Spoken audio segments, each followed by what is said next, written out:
What happens when a simple family lunch becomes the epicenter of unthinkable tragedy? The devastating testimony that emerged from Melbourne's Supreme Court on Monday will leave you questioning how quickly trust can turn deadly, and how a widower's remarkable response is challenging everything we think we know about forgiveness. Ian Wilkinson's voice trembled as he stood before the court. But here's where it gets controversial. His words weren't filled with the rage you might expect. Instead, this 44-year marriage survivor delivered something far more complex and emotionally charged. The woman behind the headlines, more than just a victim. While news outlets focus on the sensational details of the mushroom poisoning case, Ian painted a portrait of Heather that media coverage often glosses over. She wasn't just another statistic in this shocking case. She was a woman whose compassion and intelligence had shaped 4 decades of shared life. Heather possessed that rare combination of wit and wisdom that made every conversation feel like a gift, Ian revealed to the hushed courtroom. But here's the part most people miss. Her imperfections actually made their relationship stronger. She acknowledged her flaws and worked tirelessly to overcome them, teaching our family that growth never stops, even after decades together. This wasn't your typical fairy tale romance narrative. Instead, Ian described a partnership built on complementary strengths and mutual support. For 44 years, they operated as what he called a team, with Heather's skills compensating for his shortcomings and vice versa.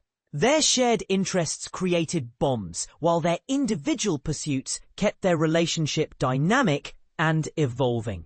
The motherhood legacy that continues despite death. Heather's decision to be a stay-at-home mother might spark debate in today's world of dual-career families, but the results speak volumes. Ian pointed to his children's behavior during the crisis as testament to her mothering skills. When faced with making life-and-death medical decisions for their parents, these adult children demonstrated the values their mother had instilled. But here's where it gets heart-wrenching. These same children now carry deep psychological wounds from watching their mother die and their father nearly perish. The trauma they experienced has left scars that may never fully heal, Ian acknowledged, adding another layer to this family's ongoing suffering. As a grandmother to 6, Heather had been the family's social architect, creating traditions and activities that brought multiple generations together. Family gatherings feel hollow now, Ian confessed. There's an irreplaceable presence missing from every celebration, every holiday, every ordinary Tuesday dinner. Faith as both shield and sword. This is where Ian's testimony becomes particularly intriguing for those who question the role of religion in modern justice. Heather's Christian faith wasn't just a Sunday morning commitment. It fundamentally shaped how she lived and loved. Ian described her as embodying love, joy, peace, patience, kindness, gentleness, faithfulness, and self-control. Her faith-driven compassion led her to focus on helping disadvantaged individuals through her teaching and mentoring work. But here's the controversial question. Does her religious devotion make her death more tragic, or does it simply highlight the stark contrast with her killer's actions? The ripple effect, more than one life lost. Ian's grief extends beyond his wife to Don and Gail, the other victims who had been constants in his life for half a century. These weren't casual acquaintances.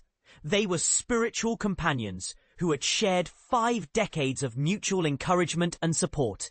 "My life feels impoverished without them," he stated, emphasizing how multiple family networks were shattered in a single afternoon. The physical battle. Survival comes at a cost. While Ian survived what he calls his miraculous healing, his recovery story isn't the triumphant comeback narrative we often see in movies. 2 years later, he still deals with reduced kidney function, ongoing respiratory problems, and significantly decreased energy levels. The medical team's heroic efforts saved his life, but they couldn't restore his previous vitality. I joke about knowing they gave me everything because I have a bump on my head from the kitchen sink, Ian said, using humor to mask deeper pain. But this isn't just about physical recovery. It's about a man learning to navigate widowerhood after 44 years of partnership. The daily grief. When small things become monumental, what makes Ian's testimony particularly powerful is his honest accounting of everyday losses. Returning to pastoral work without Heather's guidance. Sleepless nights. The absence of someone to share daily tasks with. Draining joy from simple pleasures like gardening.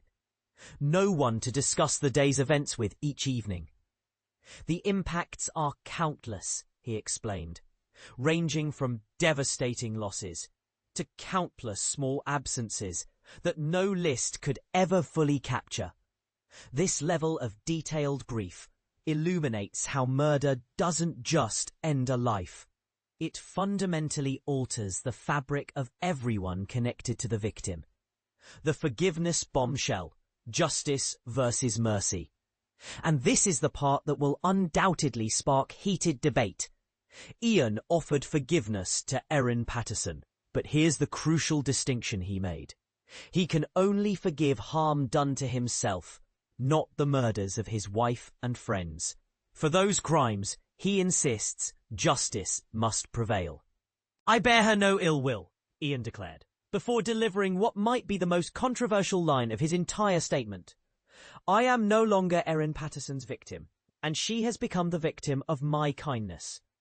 The questions this case forces us to confront. This extraordinary testimony raises uncomfortable questions about our justice system and our humanity.